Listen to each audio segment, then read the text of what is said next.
Hello, Archie Dunlop here with Talking Astrology with Archie on Thursday, October the 2nd, 2025. Today there is a sesquiquadrate between Venus and Pluto. So that means that Venus and Pluto are 135 degrees apart, which is 3/8 of the circle.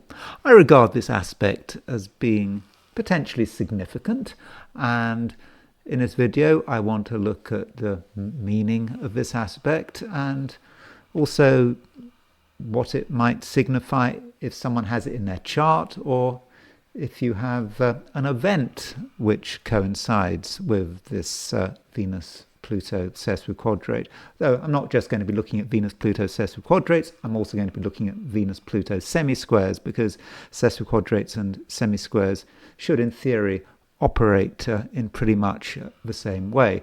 But before I look at the sesquiquadrate between Venus and Pluto, I want to consider the astrology and the I Ching of today, which is Thursday, October the 2nd, 2025. So here is the chart for today, set for noon at New York. Don't forget to like and subscribe if appropriate. So looking at this chart for Thursday, the moon is in Aquarius. So New York time, it's at 10 degrees 53 minutes of the sign, so it doesn't matter where you are. The moon is definitely in this sign. And the moon in Aquarius, well, the moon in Aquarius has a reputation for being quite sort of independent-minded.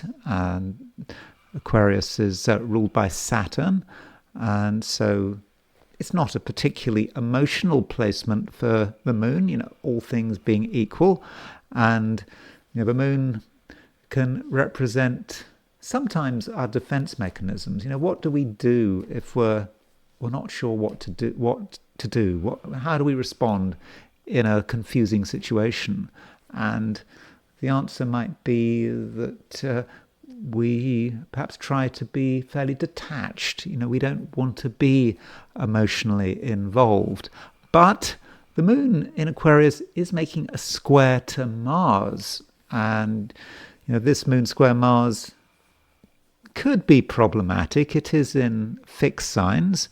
And so when you've got fixed signs, you might think of stubbornness, holding on to what you believe in, refusing to compromise. And of course, Mars can be, quite an angry influence. So, if you get into an argument and you decide that you decided to take a position and to hold firm, well, are you going to back down? Is the other person going to back down? Is there any room for maneuver?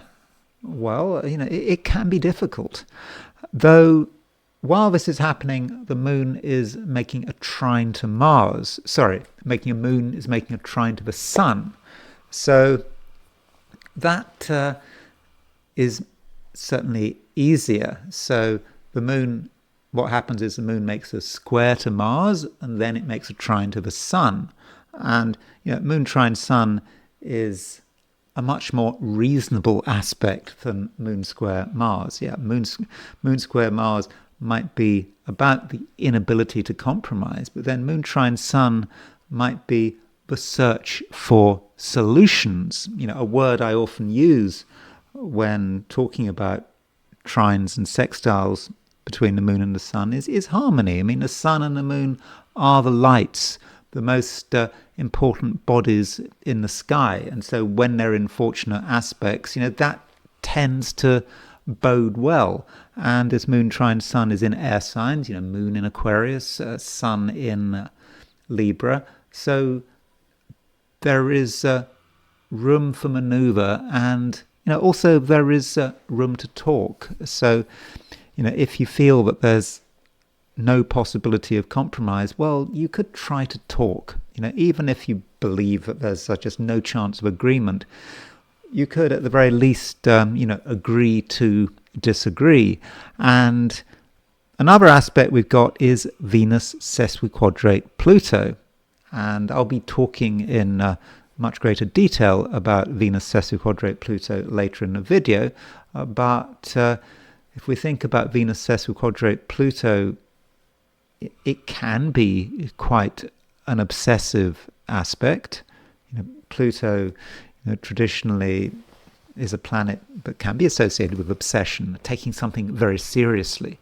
And Venus can be the planet of relationships, so it may say something about the way people relate to each other. And it can be possessive, and it can be quite jealous, and also it just highlights Pluto.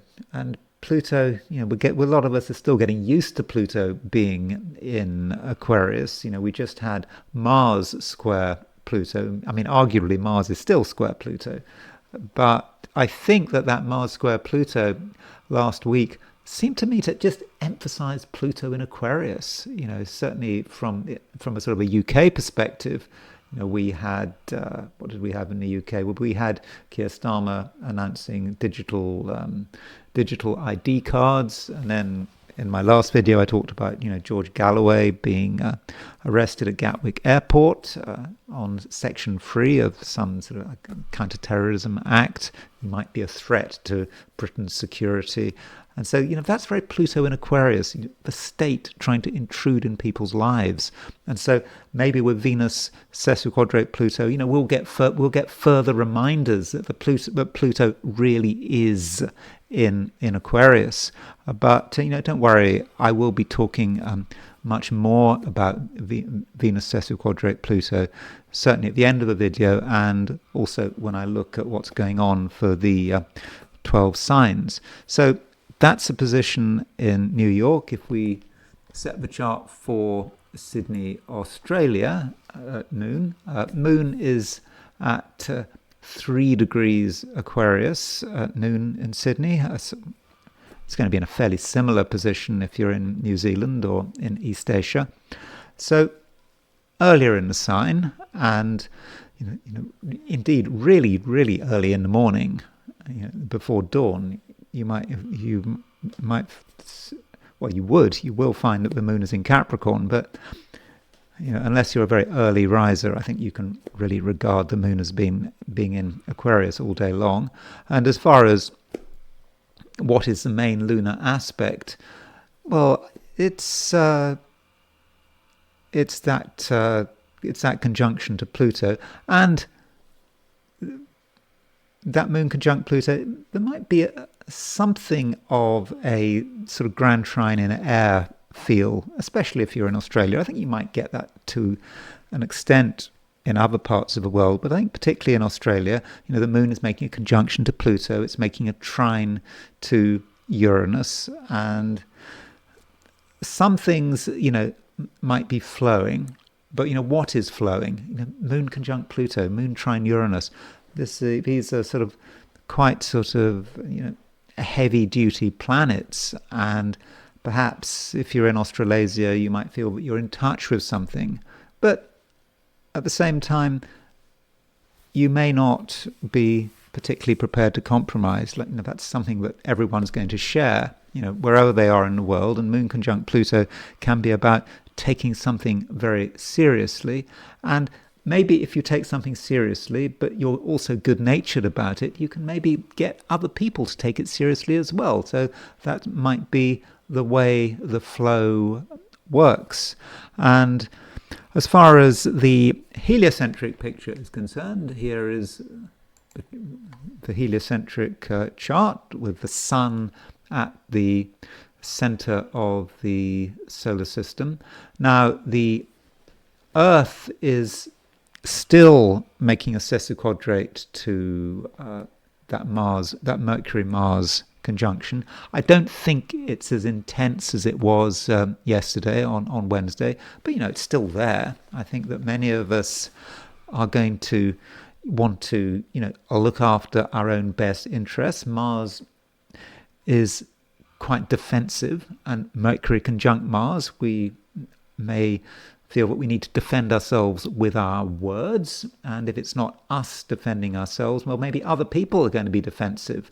And if people run into sort of opposition, or they feel that they're being undermined, they may be quick to fight back, especially on a verbal level. But, with Mars sesquiquadrate the Earth, it's not just about words. It just could be about anger. And we are living in angry times. And also I should point out that Uranus-Saturn sextile, which I've been talking about, both planets are pretty slow. And so at the moment, the sextile is only, 1 arc minute apart. So we've still got that Uranus-Saturn feel to life in general. And it is part of the times we're living in, late 2025. And, we're trying to make sense of it all. Uranus is about rapid change, almost sort of revolutionary change. And Saturn wants somehow to bring it under control. But, that can be difficult. So now I'm going to move to the 12 signs. So these are my forecasts for the 12 signs for today, which is Thursday, October the 2nd, 2025. Aries. Perhaps things are slightly easier in some respects, and that is because the moon is most certainly out of Capricorn and into Aquarius. And with the moon in Aquarius, perhaps at some level you can be more reasonable. Recently Scorpios have been quite passionate in their own way. You're still passionate.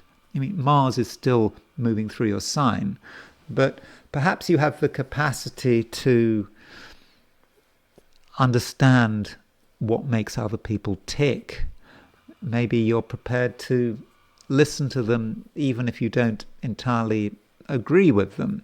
And from a social perspective, I think that you can certainly benefit through social activities, talking to people, getting outside opinions. So in that sense, things could be easier. And I don't think you're going to be quite so focused on getting specific things done by a particular deadline. So there might be less pressure, and yes, that might make you sort of more easygoing. However, the moon is still square Mars. Well, when I say still, the moon is square Mars, and that is arguably one of the main aspects of the day. And that moon square Mars could tempt you to get annoyed with other people, perhaps with your friends, perhaps with people you know well. And even then, however well you know someone, you can find their behavior irritating, and perhaps you might sort of inadvertently give them a chance to wind you up. And maybe that's something you perhaps shouldn't do. There are things that you want to keep to yourself. There are things that are hidden. There are things that are intense that perhaps shouldn't be shared. And perhaps you'll try to share it. You'll think it's the right thing to do. You'll start to be open and honest. And then something might go wrong. You might upset someone. They might upset you. You might think that you've given too much away. So, as far as possible, Aries, do try to be friendly, but don't be too friendly. And, it is a time, when I've been talking about it over the last few days, that I've really kind of suggested to you that emotional closeness should perhaps be avoided unless you really know what you're doing, because you're not in the mood for giving too much away. Yeah, especially on an emotional level. And I do think that you need to respect that. Though the moon is not just making a square to Mars, the moon is also making a trine to the sun. And moon trine sun, you might say, is quite a good aspect as far as relationships are concerned. But it's the moon in an air sign, sun in an air sign.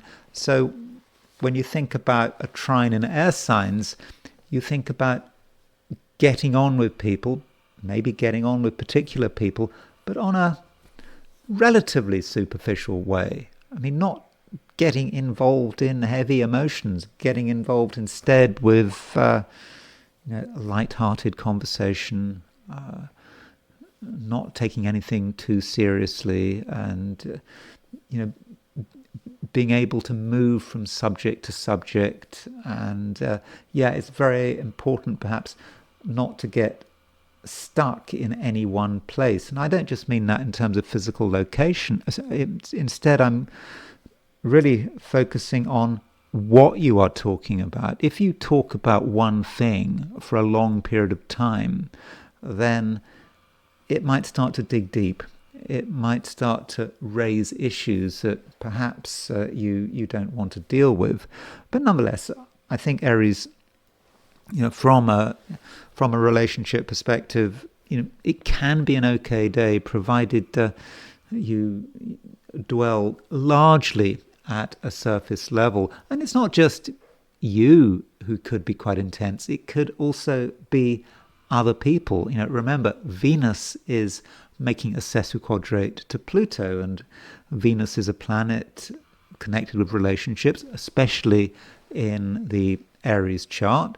And it just could be that other people have their red lines. They may not immediately declare those red lines. They may not be immediately obvious, but you might stumble into them and find you've just upset someone, and it sort of comes out of the blue.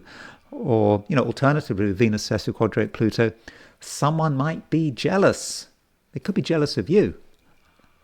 Or they could be possessive as well. So that is another possibility, and that is another good reason why relationships should be treated with a light touch. And it's probably not a great time to get too close to any one person unless you're very sure of your ground.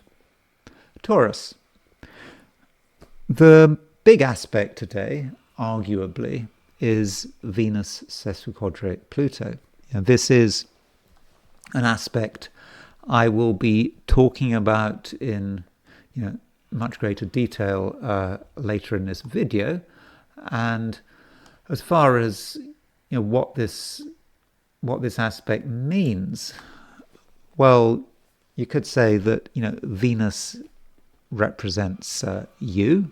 Venus is your ruler, and Pluto is quite a dramatic energy, and Venus is certainly being influenced by it. Now, sesquiquadrate might sound difficult. I mean, it's an 135-degree aspect. It's 3/8 of the circle, and so there is tension there.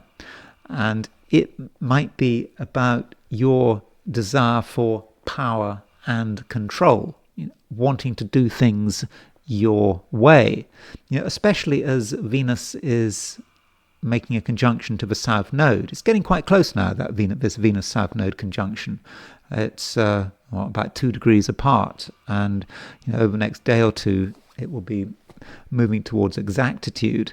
And with Venus conjunct at the South Node, there may be things that you're just holding on to just too tightly, perhaps things from the past, and Pluto may be just intensifying the situation.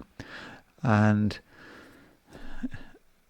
okay, sometimes it's good to hold on to things. If you have got a clear path, something you really want to follow, if you've got ambitions and you don't want to be distracted, that can be healthy. And it can be obsessive, but there's nothing wrong with being obsessive necessarily. Sometimes one needs to be obsessed, and I think that many successful people have an obsession about something. The alternative to obsession is just being indifferent, not caring, being easy come, easy go. And if you take that approach, well, you might not get anywhere. But you can take things too far. And I do think that there are certain things that you need to let go of. And, maybe it's how you define your identity and what it means to be creative. And, it's important that you maximize your creativity. But perhaps some methods of creativity, some means of creativity have just become a bit tired. And maybe that's how Pluto can start to work in a constructive way. Maybe you need to revisit what it means to be creative and revitalize as well. So perhaps you can take your creative spark to a new level, and there could be a sense of sort of personal transformation there as well. But also with Venus sesquiquadrate Pluto, I mean, from a positive perspective, it is about your ambitions and what you want to do, especially now that the moon is in Aquarius. Your moon is in a very important sector of your chart. It's pretty close to Pluto. And so it's possible, Taurus, that there are really things you want to do, things that you need to do. And if you feel that need, and you're not just focusing on the past just because it's easy, you were doing it in the past, you might as well do it in the future, provided you're being, dynamic and you're being future orientated, then perhaps that Venus sesquiquadrate Pluto, really could be useful. And additionally, the moon is making a trine to the sun, and with that moon trine the sun, it does seem that a small amount of effort going in the right direction, doing something that's important, also perhaps doing something you enjoy, just a small amount of effort on your part can make a very big difference. And it could be just a way of getting over any sort of passing frustration. The moon makes a square to Mars, and okay, you could say that moon square Mars might be about, for example, having an issue with another person. You perhaps feel that someone is holding you up and someone is preventing you from doing what it is that you want to do. It may be a real issue, it may be a figment of your imagination, but does it matter? The reality is that if you really want to do something, you're going to be able to find a way of doing it. And to begin with, small measures done in your own way is just the way to start, to making it clear to the universe that you're creating a space for yourself, that you're working on something, and then sooner or later your efforts will start to flower. Gemini, there is a pleasant aspect between the moon and the sun. There's a trine between the moon and the sun, and this sun-moon trine is in air signs. We've got sun in Libra, moon in Aquarius, and don't forget we've got Mercury in Gemini. So we've almost got a grand trine. Well, if you think about it, we've got moon and Pluto in Aquarius. We've got sun and Mercury in Libra, Uranus in Gemini. So everything from an air perspective is well represented. Even if there isn't necessarily an exact grand trine today, there's still an indication, but that things are moving, and also things are moving in the realm of ideas. And a Gemini can be a real ideas person. So if you start to have an idea, maybe you should pursue the matter. See where that idea takes you, and don't be afraid of dealing with things which, at least on the surface, are above your head. They may not be above your head. And if you give something a chance and you're prepared to really work at it, then you might be surprised at what you're able to achieve. And so Gemini, give it your best shot and try to be focused. There is still this square aspect between Mercury and Jupiter. I talked about that square yesterday. It's still there. It's about 1 degree off the exact aspect. And so that Mercury-Jupiter, there might be something about that aspect that encourages you to get distracted. Geminis can always be to get distracted. I say that, with my son in Gemini. I just find it difficult to focus on one thing for too long, and there's always something more exciting to concentrate on. Maybe that's a perennial Gemini problem, or maybe it's not a Gemini problem. Maybe it's a problem of just the times we're living in. But with Mercury Jupiter, there are certainly a lot of things to distract you. Some of them might be fun. Some of them might be quite tedious. You could, for example, get distracted by issues relating to money. Money is an area that one should always take seriously, but sometimes one can take it too seriously.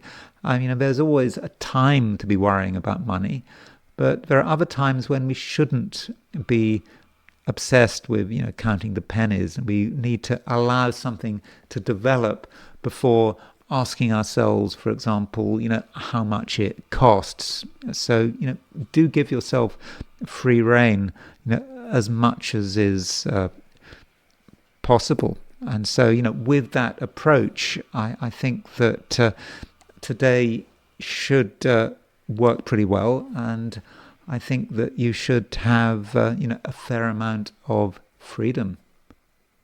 Cancer. Moon is now in Aquarius, very much in Aquarius. Doesn't matter, where you are. And the moon is making two aspects. It's making a square to Mars, and it's making a trine to the sun. And those two aspects really manifest in quite different ways, and they can have quite contradictory messages. And Moon square Mars is an aspect that can be disruptive, and it can make you annoyed. And perhaps with Moon square Mars, you kind of might want to put up the the do not disturb sign. You've got things that you want to do. You don't want to be bothered with other people and their problems, and as far as you're concerned, the best approach is to be as sort of independent and as self-contained as is possible. And it's certainly true that you can get away with it if you really don't want to be bothered. If you sort of barricade yourself in, well, that's fine, and that's Moon square Mars working. Although with Moon square Mars, you might want to consider, what might the irritation be? That's what Mars can be, an irritation. And the irritation might be to do something, or being pressurized to do something which you should have been doing anyway. Something that is just completely integral to who you are. It's completely natural. It should be completely natural. It's something you're good at, but for some reason you don't want to do it. You can't be bothered. And that would especially be the case if there was an expectation. So, for example, it might have been observed that you're very good at something, and there might then be pressure for you to just demonstrate what you're good at. People might need your help or your advice because they know it's your specialization, but you can't be bothered. You've got something more important to do. You might have something more important to do, but maybe you have to consider how you are managing the impression that you give. But the moon, having made that square to Mars, does make a trine to the sun, and moon trine sun should allow you to smooth over everything. It is an aspect that's very smooth flowing, it's easy, it's harmonious. Of course, the moon is your ruler. It's trine the sun.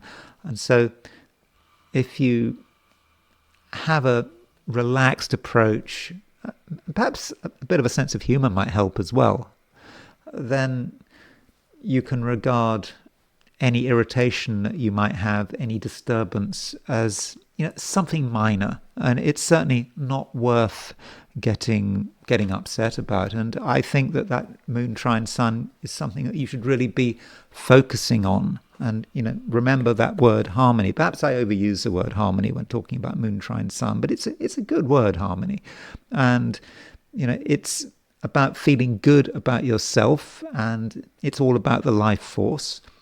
And if you can respect your life force, and perhaps give a little bit of respect to other people's life force and other people's vitality, if people need support, help, advice, and you're in a position to offer it, it shouldn't take up too much time. And so, it might be a case if other people are feeling good, then, you're feeling good as well. But you don't have to spend all day worrying about other people, being bothered by other people. I think that you will be respected, and you should be able to maintain your independence. And as far as your boundaries are concerned, I think that they're going to be in good shape. So I don't think you need worry about anyone infringing those boundaries or going too far. So overall, Cancer, just try to have a relaxed day. Don't take anything too seriously. I mean, it's still quite a serious day, but it doesn't have to be such a serious day. So yeah, things look pretty good as far as I can see. Leo, you seem to be quite interested in what's happening in the world. You realize that everything is connected, that you can't just lead your life without reference to wider trends. And this might be the case all the time, but particularly at the moment it does seem to matter. And you're perhaps thinking about how events taking place at a sort of maybe at a governmental level or a social or an economic level might be impacting you in the end. And even if you're not concerned about how something is impacting you, you might also be perhaps more compassionate than usual.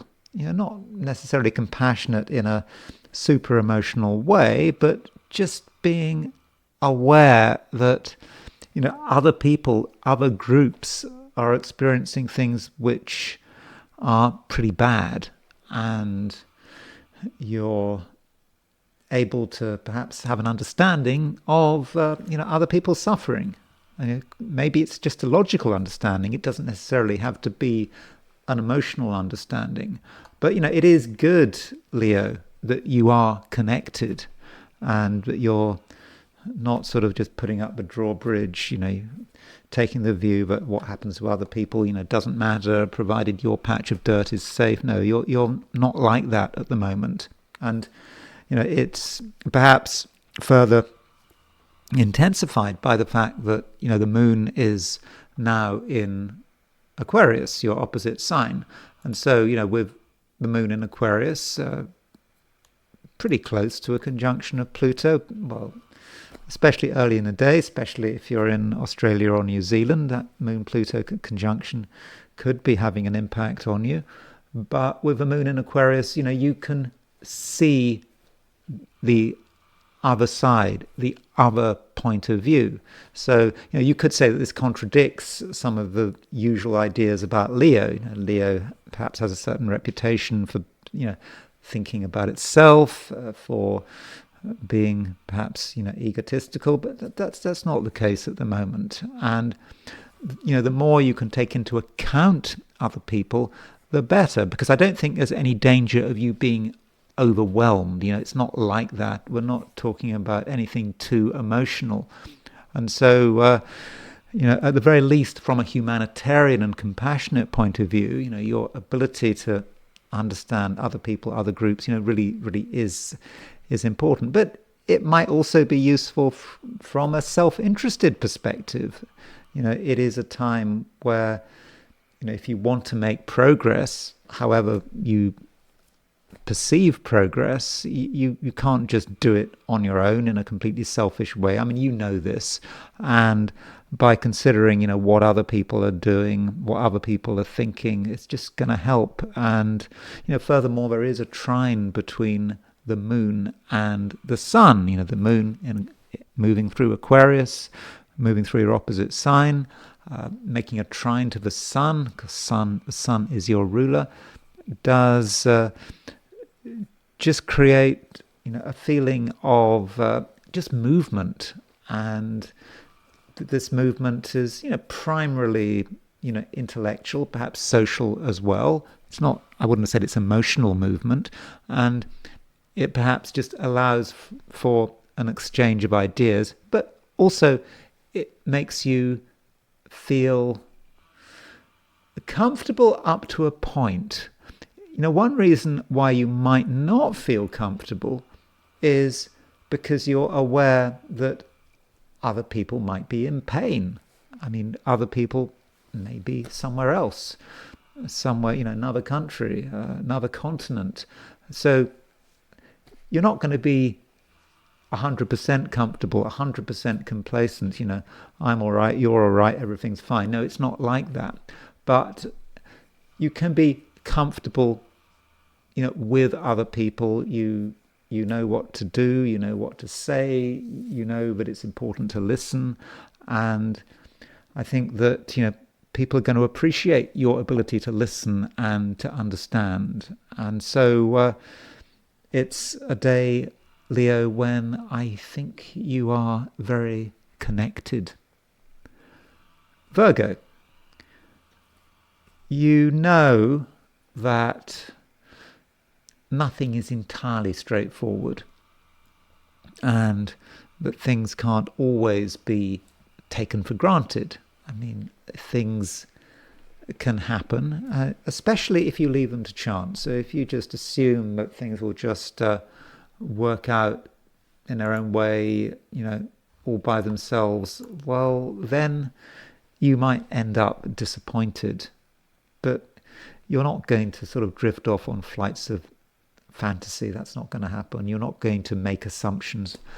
I think that, at the moment you're capable of being, very realistic, and you absolutely know what needs to be done right now. And I think, Virgo, that you're going to have an amazing ability to prioritize. So there are some things that just don't have to be done today. They can be done tomorrow, next week, whenever. But there are a couple of things that might almost be urgent, and you know what they are, and you know what's required of you. And you're going to be helped by the fact that there's a trine between the moon and the sun. And this moon trine sun gives you a natural ability to make things happen. And additionally, you can get to the heart of a matter, with your brain. And this may apply to money. So if there is a financial problem or something that is unspoken financially that perhaps other people are avoiding, you will be able to sort of get to grips with it. And so, from a material perspective, I think that today could certainly be very useful. Although, Venus is making a sesquiquadrate to Pluto, and this sesquiquadrate, may say something about how you are presenting yourself. And so, Venus is in Virgo. So with Venus in Virgo in your own sign, you might say that your ability to present yourself is pretty good. But with that sesquiquadrate to Pluto, it could be that your particular concerns, your legitimate concerns, may be preventing you from really letting go in a social sense. You might, from an external perspective, appear uptight or distracted because you've got other important things to be thinking about, but that's just an external view. Just because you appear uptight, doesn't mean that you are uptight. Rather, you know what matters, and other people just don't appreciate that. But you get it. You absolutely understand, what needs to be done. And yes, there is a degree of urgency in certain areas, and so you are going to be able to get your priorities right. Though, yeah, not everyone, is going to appreciate it. And that might mean, Virgo, that it might be worth your while focusing a bit on presentation. You can just be raw, telling it as it is, being very direct. You could do that, and that certainly could upset people. They might feel that you're disregarding them. Or you could make a special effort to explain yourself and to explain why you're doing what you're doing, why your time is precious, why something needs to be done right now. And just a bit of explanation, Virgo, could make things so much easier for everyone, you included. Libra. Venus sesquiquadrate Pluto. That's perhaps the main theme of this video. Well, it is the main theme of this video, because I'll be talking about Venus sesquiquadrate Pluto, not in a moment, but towards the end of this video, I'll be going into it in some detail. And this Venus sesquiquadrate Pluto is likely to have an impact upon you, very simply because, Venus is your ruler. And so, with Venus sesquiquadrate Pluto, there might be things just bothering you. Things that you may feel that you have to be obsessed about. That's one way of looking at Pluto, isn't it? Obsession. Something that won't go away. It might be very small, it might be very marginal, but you can't ignore it. You'd like to ignore it, you'd like to pretend it wasn't there, but it matters. And it could be that you realize that you have to stand up for something apparently very minor. If you were to explain what was important to you, if you told people what was really mattered to you right now, they probably wouldn't get it. But it is important. And so that Venus sesquiquadrate Pluto represents something you really can't let go of. And if you can't let go of something, then perhaps you shouldn't try. You should just accept that something matters, and the best you can do is to rise above it and start to get it in perspective. So maybe something is important, but it needn't be the absolute center of your consciousness. It can still matter. It could still be something that really needs to be addressed, but maybe you just don't have to be totally obsessed about it. Not really. So that's one aspect of what's happening today, but it's not the only thing going on. We do have a trine between the moon and the sun, and maybe, Libra, as far as is possible, you should try to focus on this trine. The moon and the sun are both in air signs. The sun is in Libra, and I'm a big fan of moon trine sun. It's a great aspect. It allows things to run smoothly. And also it enables you to make an impression, to be very definite about who you are, what's important to you, and also what amuses you. So if something amuses you, then don't feel guilty about it. You have got to enjoy life, and I think that moon trine sun can certainly help. And you shouldn't allow anyone to sort of get in your way. I mean, they could. I mean, the moon is making a square to Mars, which can be quite an irritating aspect, but the moon makes a square to Mars and then it makes a trine to the sun. So the way you might interpret that transition could be that there might be moments in a day where you feel that you're not getting on with someone. And there is friction, but if you bear with it, you show a bit of sort of openness and toleration, but without giving too much away.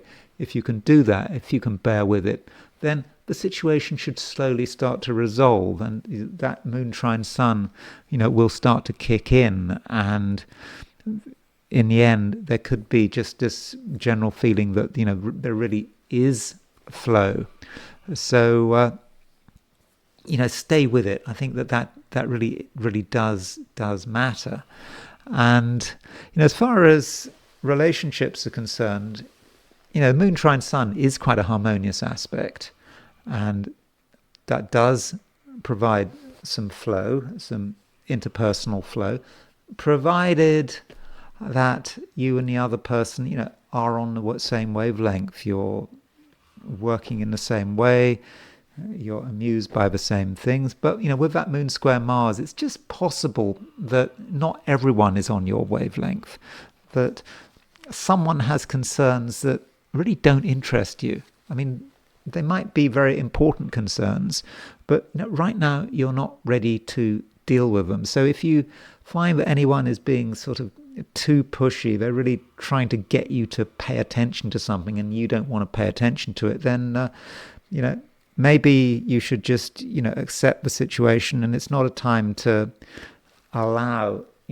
any one person to disturb the harmony. I mean, it is important, Libra, but you have a good day, and that you, as far as is possible, you enjoy yourself. I mean, there are still things that are going to concern you. But if you're going to get obsessed about something, then make sure you get obsessed about it because you want to get obsessed about it. Don't get obsessed about something because you have to be obsessed about it, because it's expected of you to be obsessed. That would be the wrong way to deal with the day's main aspect, that Venus sesquiquadrate Pluto. Scorpio. Moon is square Mars. And of course, Mars is your ruler, and so the moon square Mars might indicate something may be happening, maybe close to home, in familiar surroundings. It could perhaps relate to what's going on maybe in a home and family setting, and it's something that you don't really want to deal with, and it could be a distractor, and it may be that you just wanted to do things your way, you had it all sorted out, you had it all planned. Mars is in Scorpio, Mars is pretty strong in Scorpio, but then the moon makes the square and just something crops up, something that is not interesting, but it still requires your attention. And it's therefore important that you deal with it as soon as possible, and you don't resist it. I mean, I think that is perhaps a problem, because this moon square Mars, is in fixed signs. And, when Scorpio doesn't want to do something, Scorpio just doesn't do it. Scorpio can be very stubborn. but it might be best if you see what the pressure is, see what the demand is, and just see what you can do. Can you sort something out quickly? And maybe that's a challenge. It might be a challenge. Can you sort it out in 10 minutes? You might not want to bother with it, but 10 minutes of your time, you can probably spare that. So I think that's one aspect of what's happening today. And then the moon having made a square to Mars, it does move on to make a trine to the sun. And so you might find that something that on the surface is irritating, is annoying, that you don't want to deal with it, but when you actually bother to find out what's going on, you may realize that it's not just not so bad, but it's something you might enjoy getting your teeth into. It could be something that you find interesting, something challenging, and if you start seeing results, and if you start seeing yourself coming up with solutions, that's going to be very encouraging. Though it's it's important that you, in the end, are the one making the decisions. I don't think that you should allow any one person to sort of take control. I mean, Venus is sesquiquadrate Pluto, it's conjunct the South Node, and some people, perhaps people who should know better, are behaving in a way that is kind of rather regressive. People are looking back to the past. They want to sort of pick up habits from the past. You perhaps thought they'd grown out of it, you thought they'd moved on, but some people are not moving on. And if people aren't moving on, well, what do? Well, you could encourage them to take a different approach, but I don't think that's not really anything that you're especially going to want to do. So if people aren't ready to do something, perhaps you should just leave them be for the moment, and eventually they'll sort of sort things out. And in general, when it comes to relationships, I think that with relationships, keep things rational, keep things logical, and like yesterday, and arguably like the day before, it's not necessarily a time where Scorpios need to be too emotional and too gushing. I think if you move onto emotional ground, I mean, I know that you're someone who's very familiar with the emotional world and you can deal with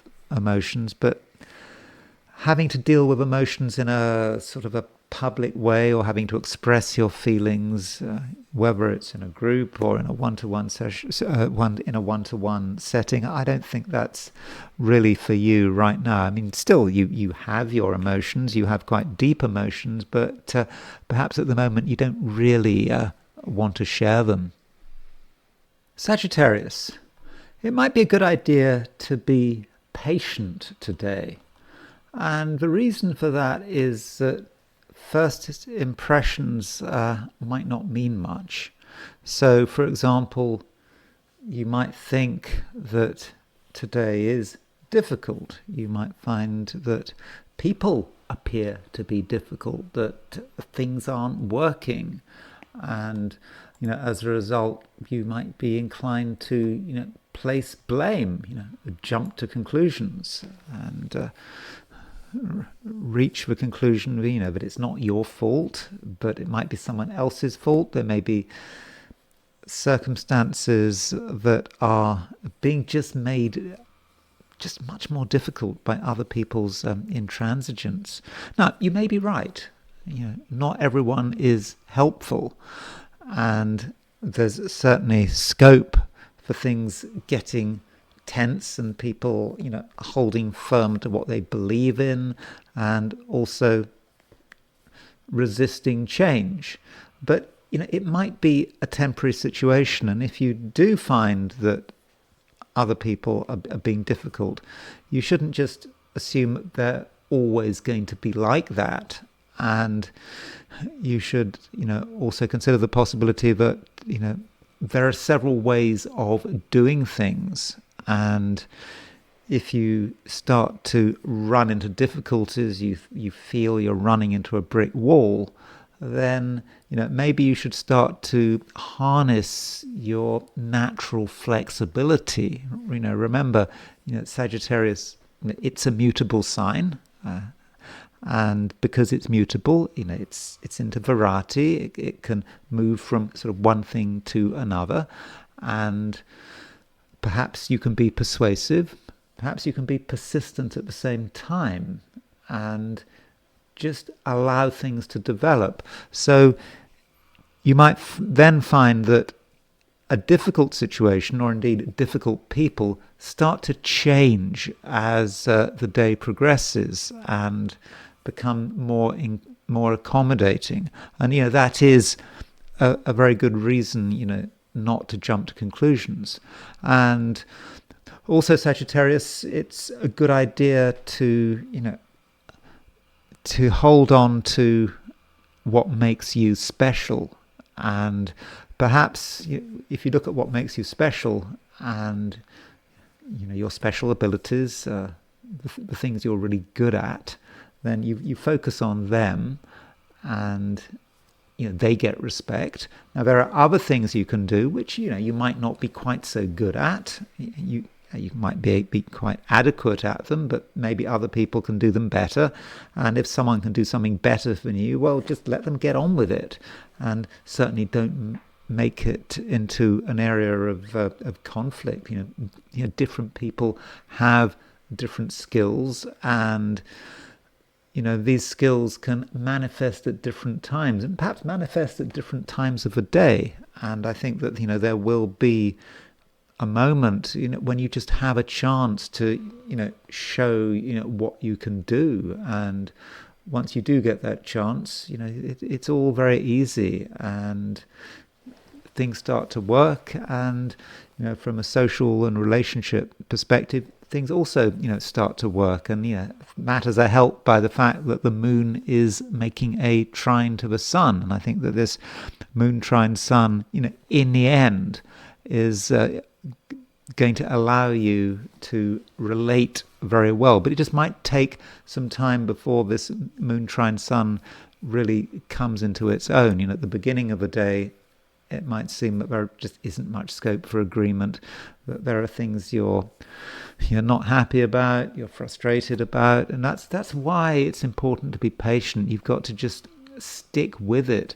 And as far as relationships are concerned, like yesterday, there is a square aspect between Mercury and Jupiter, and this Mercury-Jupiter square might indicate that you and another person aren't getting on entirely well, at least to begin with, but there is scope for perseverance. And if you stick with it and you give people a chance, and perhaps allow them to give you a chance as well, then some of the issues that are tied up with that Mercury-Jupiter square should start to resolve. And we can start to, or you can start getting into that moon trine sun. And as I keep saying, moon trine sun is about things going well, things flowing, things being harmonious, and that just may say something how you can get on with everyone and the world around you by the end of the day. Capricorn.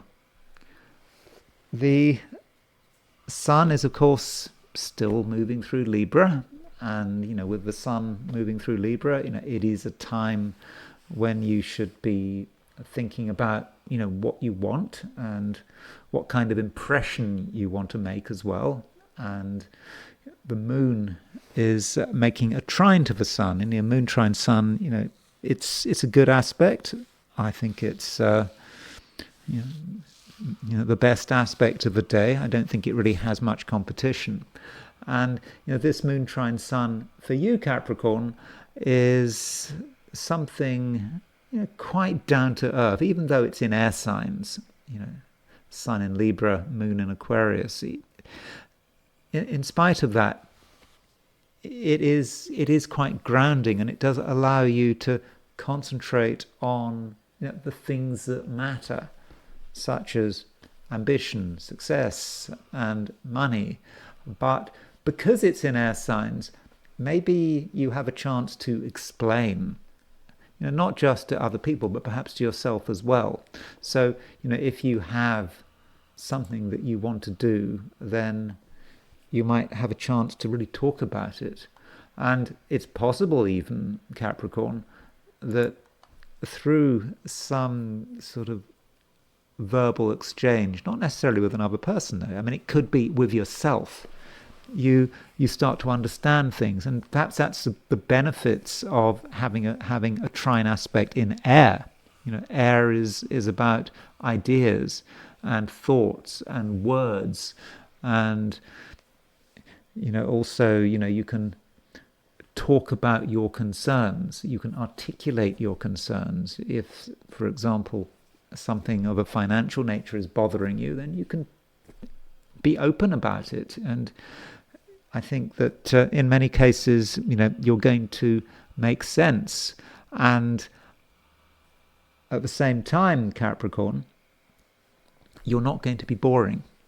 I mean, you're never boring, but today you can be particularly interesting, and the things you say can grab everyone's attention, and you might have things to point out, you might have observations that really haven't really occurred to anyone. And so if you have a chance to spring surprises, then go for it. Perhaps people need a surprise.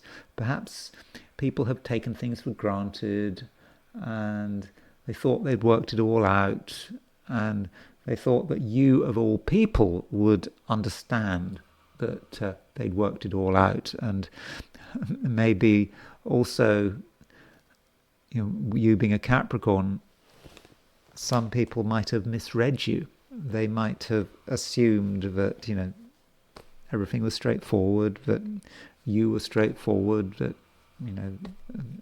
they understood what you were going to do next, they understood what you were going to say. And then, you spring a surprise and you confound another person's expectation. Indeed, you might be confounding the world's expectations. And people start to see you in a different light. And, this is a reminder that, right now, Capricorn, you can be inspired and also, very original. Aquarius.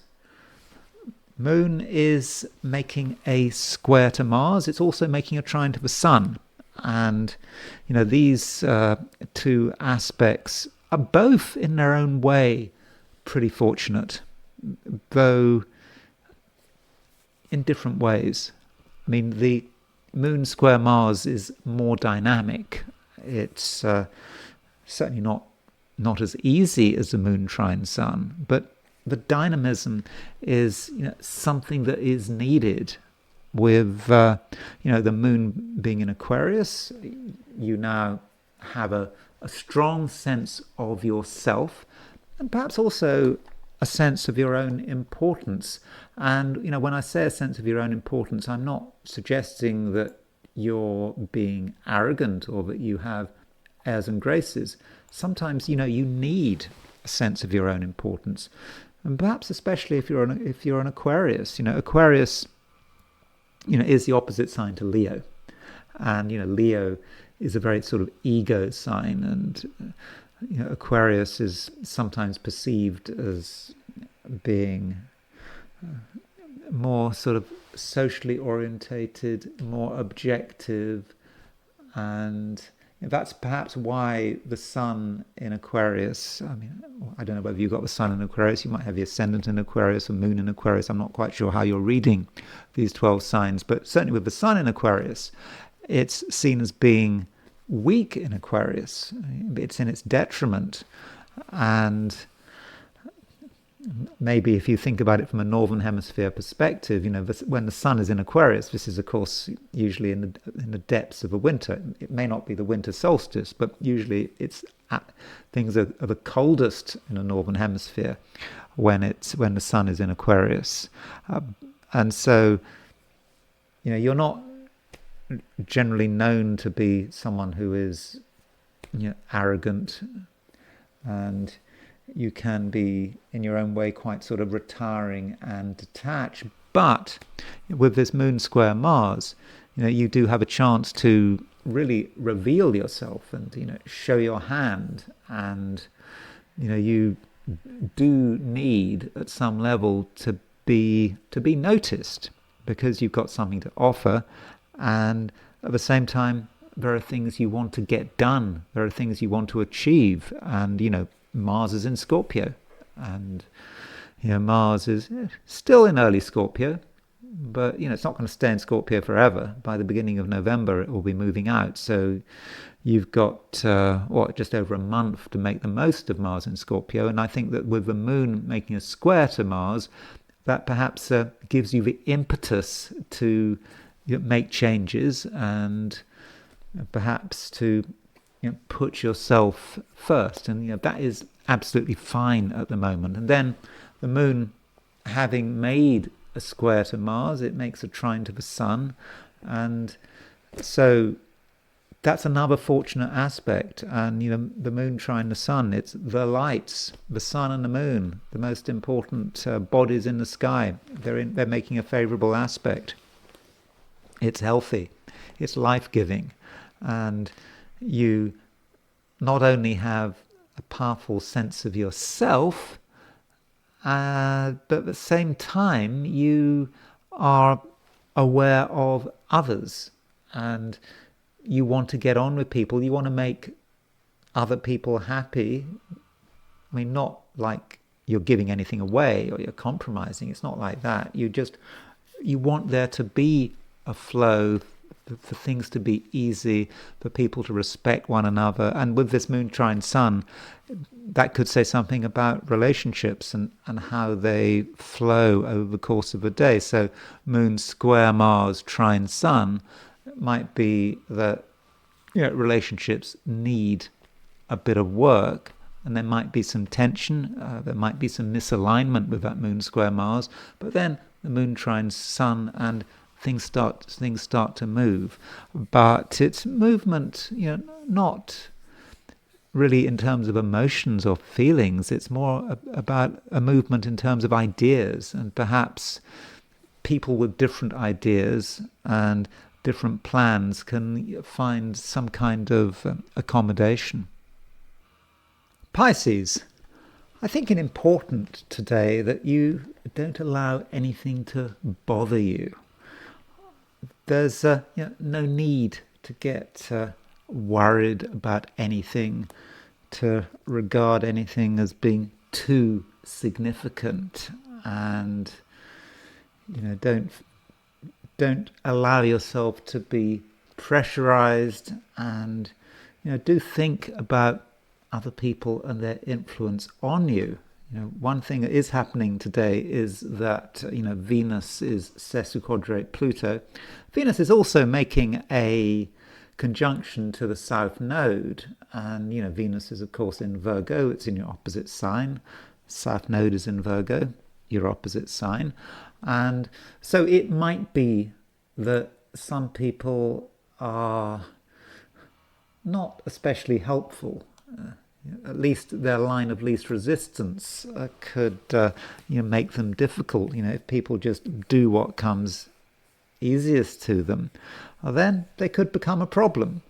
And what you don't want to do is pay too much attention to the wrong people, or even the right people.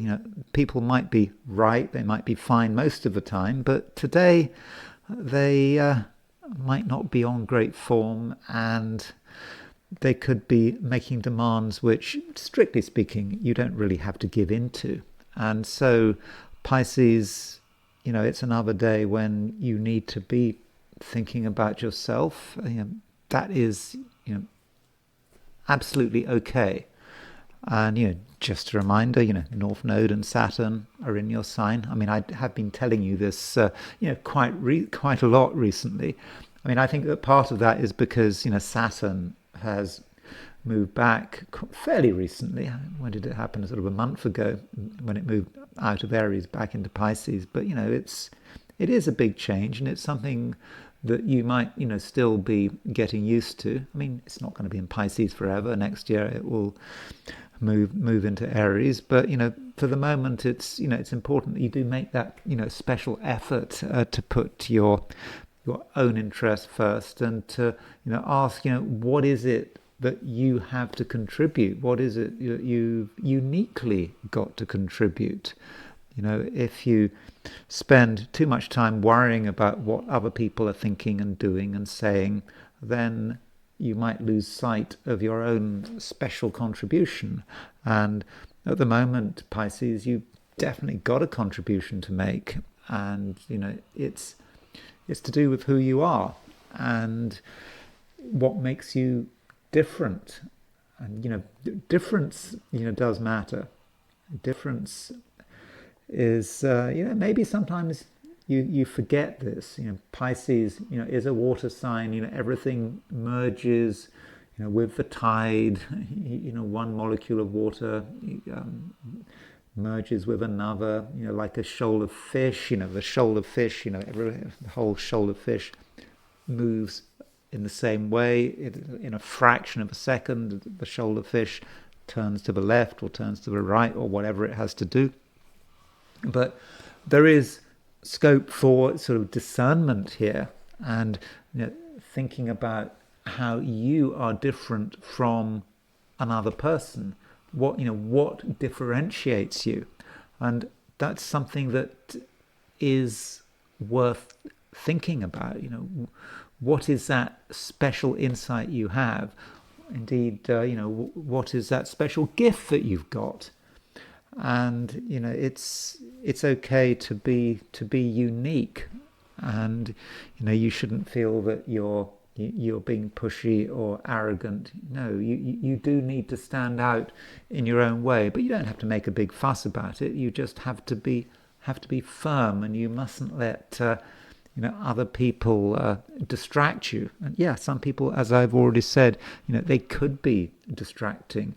And Venus is making a sesquiquadrate to Pluto, and with this sesquiquadrate to Pluto, it's possible that one or two people are playing power games. They're trying to have an influence on you. They're trying to subtly manipulate you, perhaps sort of on an unconscious emotional level. But on an emotional level, I mean, you're a Pisces, and no one should be able to get the better of you from an emotional perspective, because really that's your strong suit. And if you use your strong suit, and I think you'll be fine. I think that you will in the end make it clear that you are independent, and you've got your own life to lead.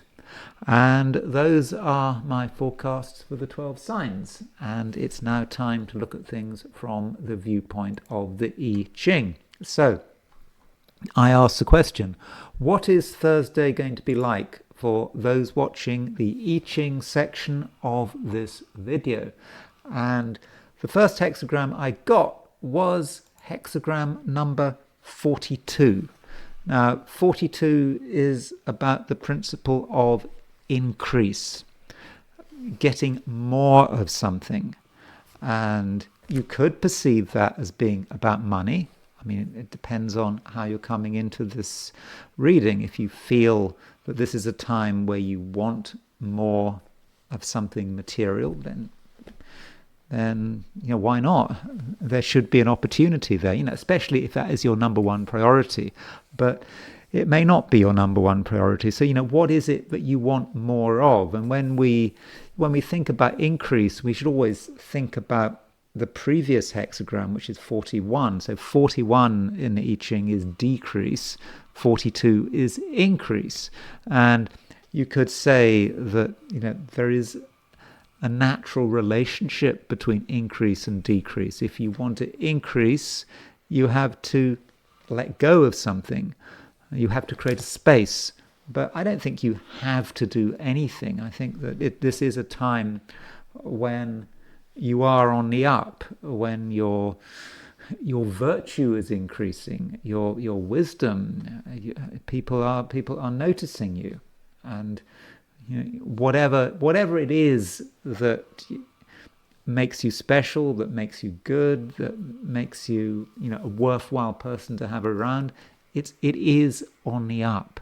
And we do have the second line moving, and the I Ching is really enthusiastic about the second line. It's basically saying it's all going to happen, provided you just go with the flow. And the I Ching, to an extent, is about flow, just letting things move naturally from one thing to another. And I think the I Ching is almost saying that if you feel that you should be increasing in a particular direction, so you should be developing more of something, having more of something that is good, of course, then that's the way it should be. That is what the universe wants. Now, I'm assuming, of course, you're not being sort of greedy and selfish and just obsessed with your own advancement, but I don't think you are. And so it's almost like if you want something that is good for you, that is healthy, that is in accordance with your destiny, then you will get it.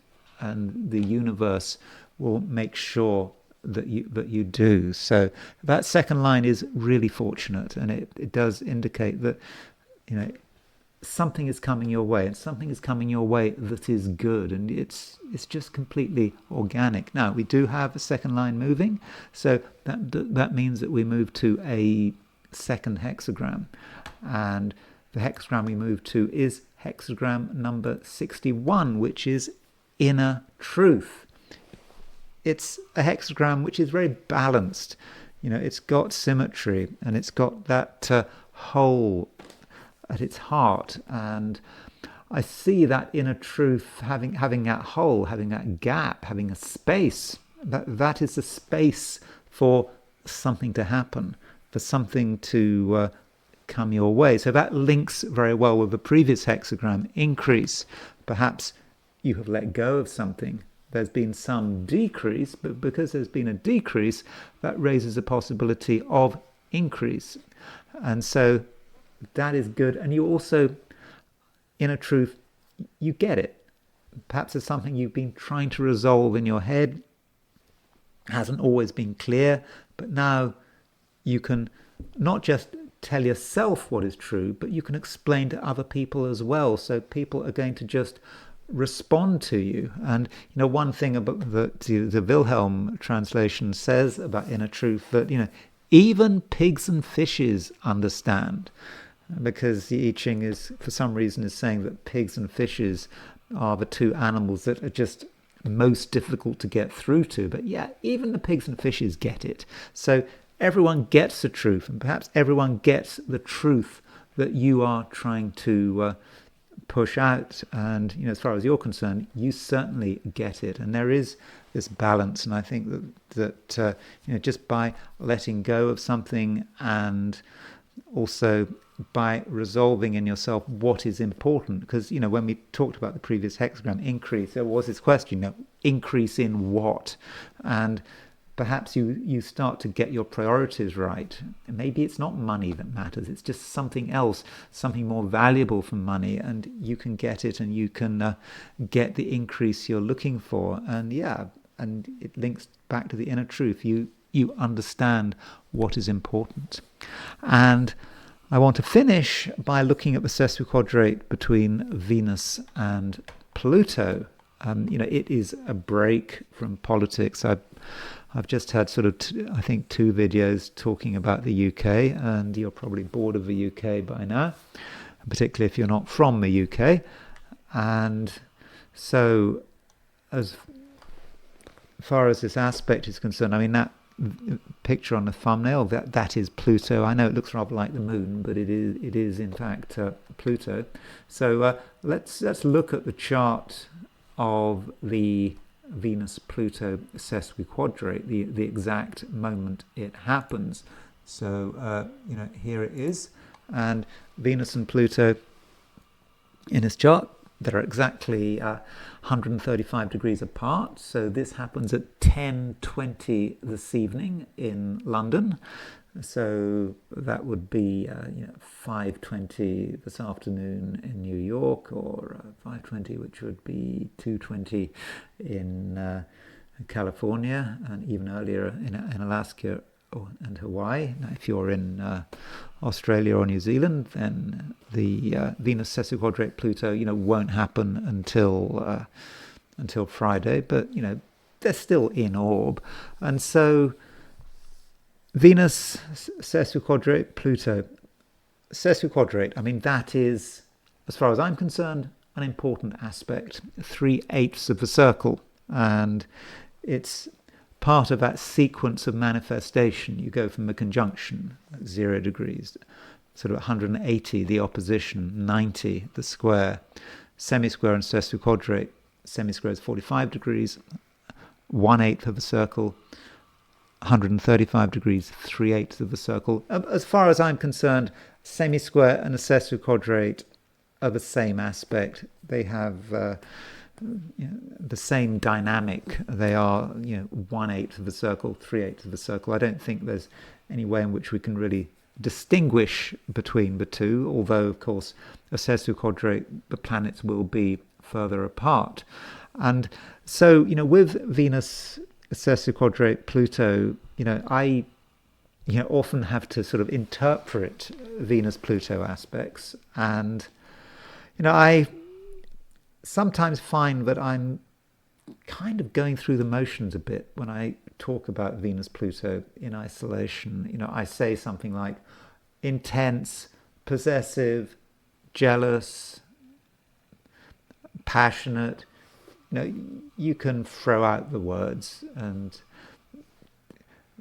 that's sort of a general view of what Venus-Pluto is about. Although we do have to think about what Venus means. I mean, Venus is, not just about relationships. It can be about money, for example.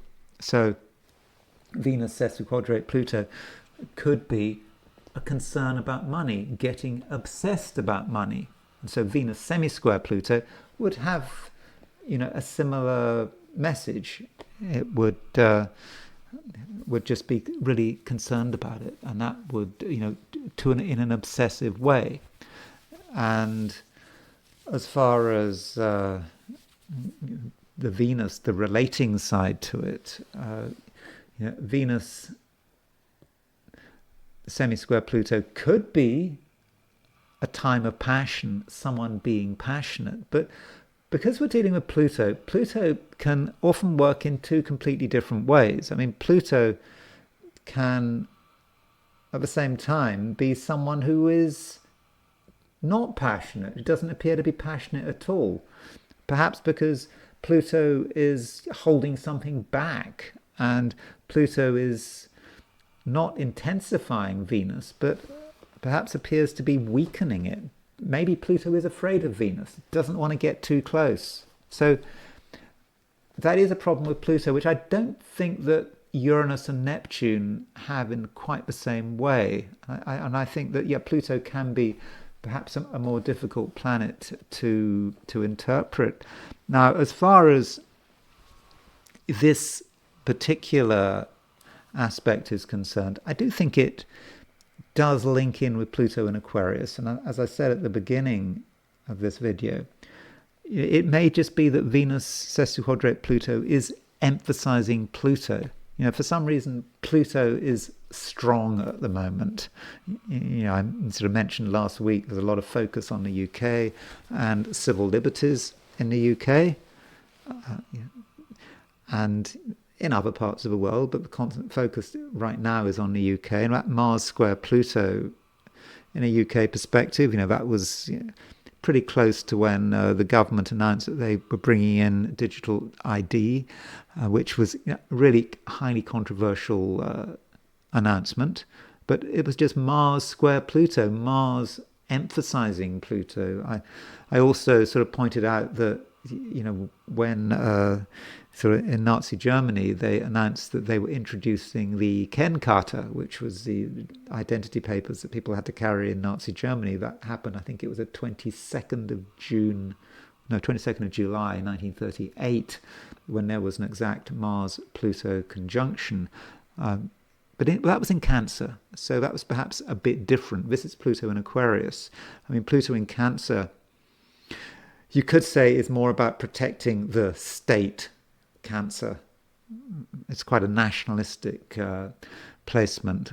And of course, there was control, and Nazi Germany, of course, was really into control. That's part of what Nazism was all about. And here, Pluto is in Aquarius, so it's slightly different, but it's not a conjunction. It's not Mars-Pluto conjunction in Aquarius. It was Mars-Pluto square last week. So we've now got Venus sesquiquadrate Pluto, and it just maybe Venus just says something about more Pluto, trying to persuade people. It's Venus trying to persuade people it's all in their interest. It's all in their best interests with this Venus sesquiquadrate Pluto. And so this aspect, I mean, it's quite quick. I mean, Venus is moving quite quickly, so it's not going to be around for very long. And so, I thought it might be a good idea to look at some examples of people and events who have Venus sesquiquadrate Pluto. Now, one event that took place when Venus was sesquiquadrate Pluto was the discovery of Pluto. Now, this is the discovery of Pluto, February the 18th, 1930 at 4 p.m. I'm not quite sure how that works. I don't quite know how it was discovered. I mean, the sun was above the horizon, so obviously you wouldn't be able to see Pluto in daylight, but I think it was perhaps discovered by some other means. And, I do take the view that when you look at discovery charts of planets, Uranus, Neptune, Pluto, the discovery chart can perhaps tell you something about what the planet is all about. And the fact that Venus was at 235 Pisces and Pluto was at 1746 Cancer. So it was a fairly close sesquiquadrate, about 13 minutes apart. So that Venus sesquiquadrate Pluto may just be saying something about what Pluto means. And so, we have all sorts of ideas about what Pluto is about, but it might say something about relationships and the kind of relationships that people get involved in. And, we don't really normally see Pluto as a relationship planet, but perhaps it is, and that might say something about its emotionality. Pluto was in Cancer when it was discovered, and so Venus sesquiquadrate Pluto, it's perhaps about a particular quality of relationship or a view of relationship, whether it's the emotional intensity of relationships. Venus was in Pisces and Pluto was in Cancer, but they weren't in trine. They were in sesquiquadrate, even though they appear to be in trine because they both are in water signs, but it's a sesquiquadrate. And so there is a certain passionate intensity there, which just may be linked up with the whole meaning of the planet Pluto. And I think that aspects to Pluto, the planet being discovered, are especially relevant. And interestingly, there was also a Venus sesquiquadrate Pluto when Neptune was discovered in 1846. So Venus was at, where was Venus? Venus was at 9 Virgo. Neptune was at 2553 Aquarius. So they weren't exactly sesquiquadrate each other, but sorry, let me start again. Venus, Pluto. Pluto was at 2523. I was kind of mixing up Neptune and Pluto. Let me start again. Venus was at 945 Virgo. Pluto was at 2523 Aries. So there was a sesquiquadrate between Venus and Pluto, and it was within 1 degree. And does that mean to say that Venus-Pluto sesquiquadrates are related to the discovery of new planets? I shouldn't think so. But this may, like with Pluto, say something about Neptune. Even though Pluto wasn't discovered, obviously, when Neptune was discovered, the fact that there was this sort of secret Venus-Pluto sesquiquadrate just may indicate something about what Neptune is about. So perhaps Neptune has some of the obsessiveness that one might associate with a Venus-Pluto sesquiquadrate. And looking at other events, Iran came into being on April the 1st, 1979. I mean, this is one of the charts for Iran. I think there was a referendum, I think, about the Islamic Republic. And so it took place with Venus at 3 degrees Pisces and Pluto at 18 degrees Libra. So a very close Venus sesquiquadrate Pluto. And you might say with this Venus sesquiquadrate Pluto in Iran's chart, that Venus is a natural significator of women, and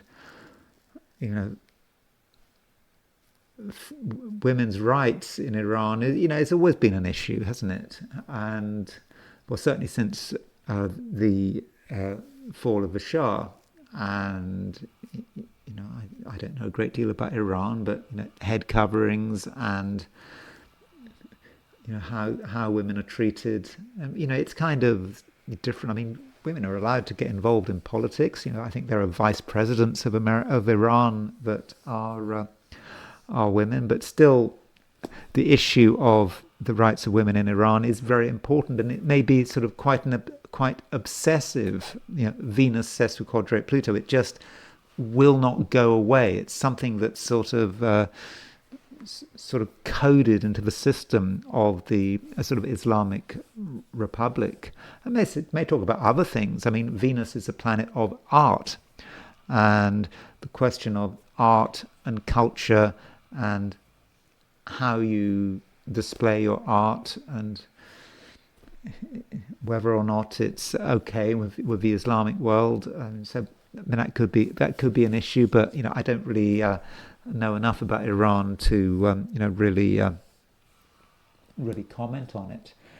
And an event which took place when Venus was sesquiquadrate Pluto. I don't know how relevant this is, but the Gerbois Bleu on February the 13th, 1960. This was France's first nuclear explosion. A gerbois is apparently some sort of desert animal, maybe some kind of rodent, and so it was named after this. And this nuclear explosion took place in Algeria. So this was time before Algeria got its independence, and so Venus was sesquiquadrate Pluto. I mean, that makes sense that Pluto has some kind of prominence. I mean, it took place at dawn. Pluto was in the 7th house, quite close to the descendant. The moon was applying to a conjunction of Pluto. Pluto is a natural ruler of plutonium. I assume that France's first atomic bomb was plutonium-based rather than uranium-based. I didn't check it out, but I'm pretty sure that it was a plutonium bomb. And Venus is sesquiquadrate Pluto. So that may just be emphasizing the Pluto link, emphasizing the plutonium, and maybe the nature of Venus, planet of love, planet of money, whatever. It doesn't matter. It's just a planet triggering Pluto. And looking at other events, I'm now going to move down to the semi-square. So these are sesquiquadrates, but I do regard sesquiquadrates as being, semi-squares and sesquiquadrates as being the same, really, having the same interpretation. And so Charles got married to Diana July the 29th, 1981, with Venus sesquiquadrate, Venus semi-square Pluto. It was not an exact semi-square, but Pluto was in the first house, when they tied the knot, and perhaps there was something obsessive about that marriage. Perhaps obsessive, not in a sense of the two of them being madly in love with each other, but something else, this thing that once it had happened, it just wouldn't go away. The public couldn't stop thinking about it. They're still thinking about it, but it perhaps wasn't very easy. And of course, Venus is in Virgo. I think that this chart, okay, sure, it had the moon in Cancer, very nice moon in Cancer on the midheaven, but Venus in Virgo, it's not the best place for Venus to be when people get married. Venus in Virgo perhaps is a bit transactional, people going through the motions of getting married, and it's once Venus is semi-square Pluto, that just it is an obsession. It's not going away, and it takes a long time to unwind it. And Venus Pluto, there could be something a bit poisonous about Venus Pluto in certain instances. And when we looked at the Gerbois Bleu event, when France exploded its first atomic bomb, we were thinking about the radioactive element plutonium. And an event which took place in the UK when Venus was semi-square Pluto was the poisoning of Alexander Litvinenko. So he was a former sort of Russian FSB agent who defected to the West, and he was assassinated. He was murdered with polonium, so not plutonium but polonium, a highly active radioactive element. I mean, it's a short-lived isotope, but when he was given it, it was really active, full of alpha particles, and so he was poisoned. That's his birth chart. That's not the chart of his poisoning. The chart of his poisoning is here. This took place in central London, and there was his Venus at 10. Sorry, Venus was at 10 degrees Scorpio, and Pluto was at 24 degrees Sagittarius, so relatively close to a semi-square, but it kind of symbolizes Venus semi-square Pluto. I mean, Venus in Scorpio is a pretty poisonous placement for Venus. I'm not saying there's anything wrong with Venus in Scorpio if you've got it in your chart, but Venus in Scorpio and semi-square Pluto. So I think that kind of symbolizes a poisoning pretty well. And of course, if I've got the time right for this event, when he was at the time when this polonium was administered, I think it was put in some tea that he was drinking. And so you've got all that stuff in the sixth house, Venus in the sixth house, semi-square Pluto. Pluto might be something very small, which causes massive damage, and that is polonium. Tiny amounts of polonium, infinitesimally small if ingested, because it's so active.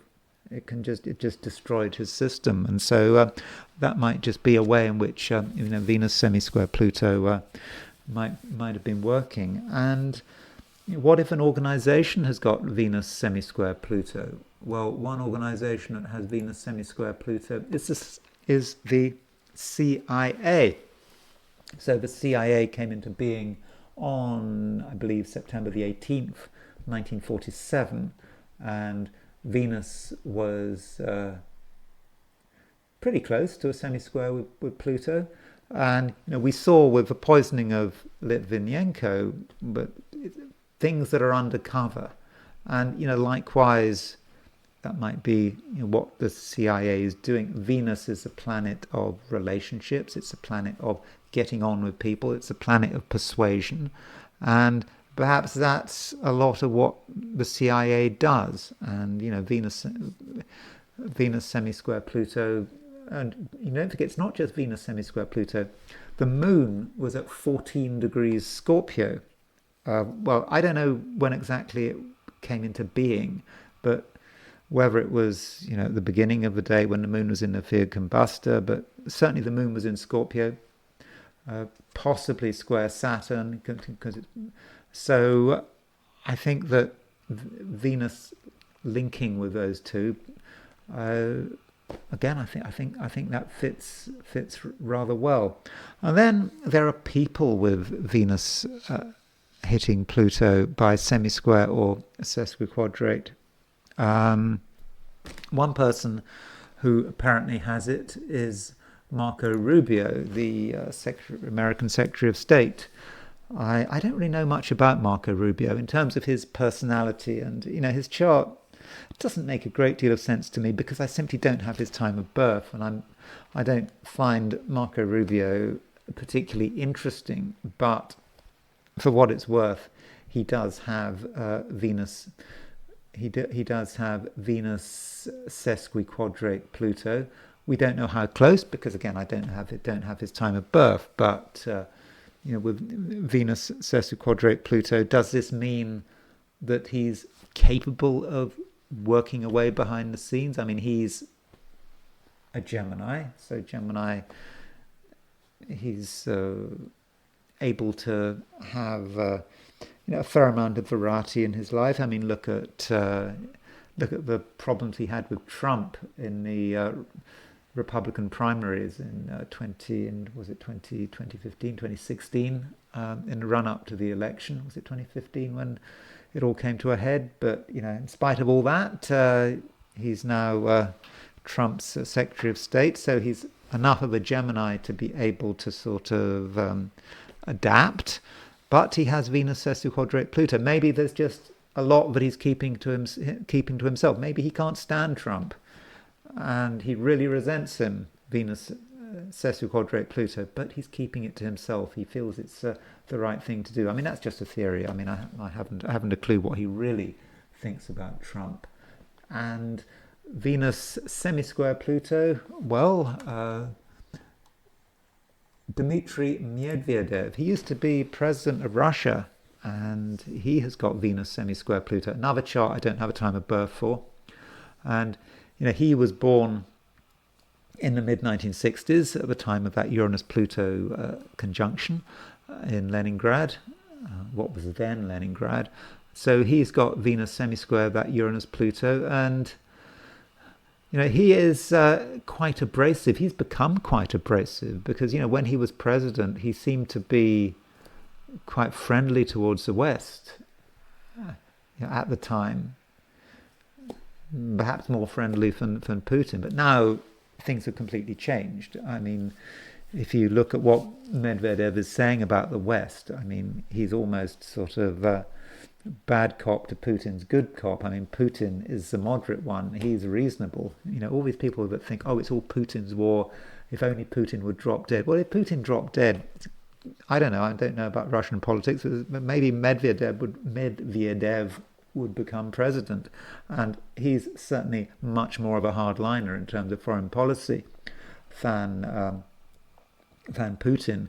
Putin is a Libra. Putin, he's perhaps sort of into giving people another chance. I mean, after he was sort of betrayed by the West during Minsk I and Minsk II, he kind of felt that the West took advantage of him, but Medvedev would not be quite so forgiving, particularly as he's got Venus semi-square Pluto, Venus semi-square Uranus. So, those who are wanting those that want Putin to drop dead should be, thinking about what about the replacement? And having someone with Venus semi-square Pluto, Venus semi-square Uranus, who really has complete contempt for the West, a contempt he didn't have maybe 20 years ago, but now I think he most certainly has it, and you can see this by his public pronouncements.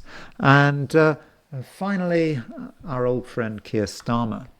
I mean, I've talked about Keir Starmer too much already, He's perhaps not worthy of so much attention, but he does have Venus semi-square Pluto, and Venus in Libra.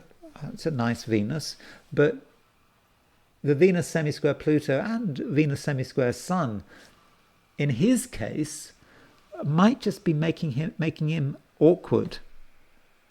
He is known to be awkward. As I said, he's not a good orator, and Venus semi-square Pluto, it might still mean that he's obsessed with power and control, but his ability to relate, especially on a political circuit, is not very good. He's fundamentally an administrator, a bureaucrat, a technocrat. He's not an effective politician, and maybe that Venus semi-square Pluto is part of a problem, but Pluto is preventing him from making the most of his Venus in Libra.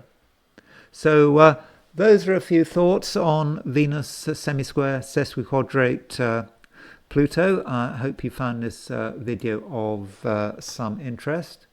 If you enjoyed this video, I'd be very grateful if you were to like it. If you're not subscribed, I'd be super grateful if you were to subscribe. If you want to buy me a coffee, there's a link in the description, and I will talk to you again tomorrow.